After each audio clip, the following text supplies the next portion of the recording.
Hello বন্ধুরা, সকলে কেমন আছো? সকলে কিন্তু জানিও। আজকে বাড়িতে কাজ করতে একটু ব্যস্ত হয়ে গেছি। কি কাজ করব চলো তোমাদের কাছে একটু তুলে ধরবো। প্রথমেই আমি ঘরের পিছনে চলে গেছিলাম। কালকে কিন্তু এই মাটিগুলোকে আমি টেনে এনেছি প্রায়।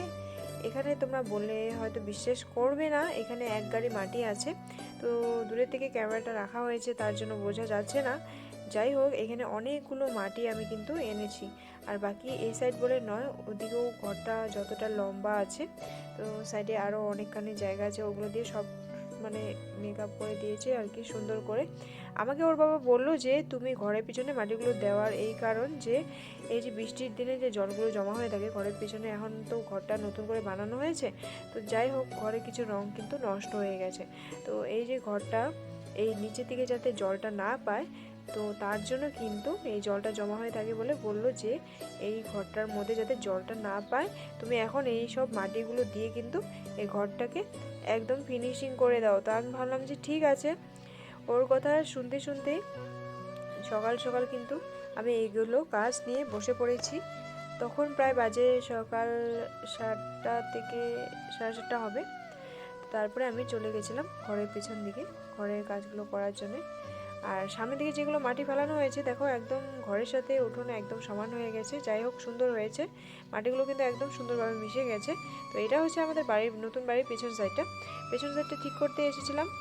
আর জায়গাটা কিন্তু সুন্দর করে আমি ভাবলাম যে দেখো, মাটিটাকে আমি প্রথমে গোটা গোটা মাটি, মানে যাকে বলে চাকা চাকা মাটিগুলো, যেগুলো বড় বড় মাটির টুকরাগুলো, ওইগুলোকে আমি দিয়ে প্রথমে রেখে দিয়েছিলাম। তো রেখে দেওয়ার পরে কাল রেখে দিয়েছি, আজকে আমি এগুলোকে কি করলাম, এই চাকাগুলোকে বাঁশ দিয়ে অনেক কষ্ট করে ভেঙেছি বন্ধুরা। হয়তো ভিডিওটা দেখলে তোমাদের হয়তো 2 মিনিটে শেষ হবে, কিন্তু আমার অনেক সময় লেগে গেছে। প্রায় কালকে থেকে শুরু করেছি, এখনও আজকেও মানে এইগুলো আবার ঠিকঠাক করছি। বাড়ির কাজকর্ম এক্সট্রা করেও তারপরে এইসব করতে শুরু করেছিলাম। প্রায় 3 থেকে 3.5 ঘন্টা এইসব নিয়ে বসেছিলাম। তো একটুখানি জায়গা মোছা হয়ে গেছে, তারপর এগুলো কিন্তু মাটিগুলো আবার সুন্দর করে মিলিয়ে দিচ্ছিলাম।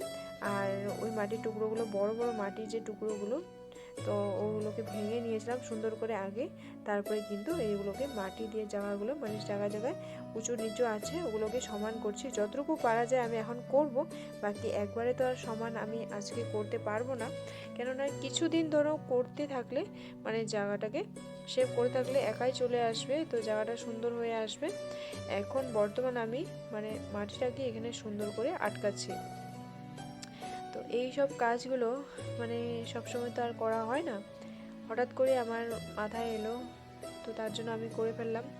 অবশ্য না করলেও কোনো ব্যাপার ছিল না, কারণ আমাকে এত কষ্ট করতে বলেনি, বলেছিল যে তুমি এমনি রেখে দাও, মাটিগুলো দিয়ে এমনি রেখে দাও, টুকরোগুলো দিয়ে মানে এমনি রেখে দাও, ভাঙতেও হবে না।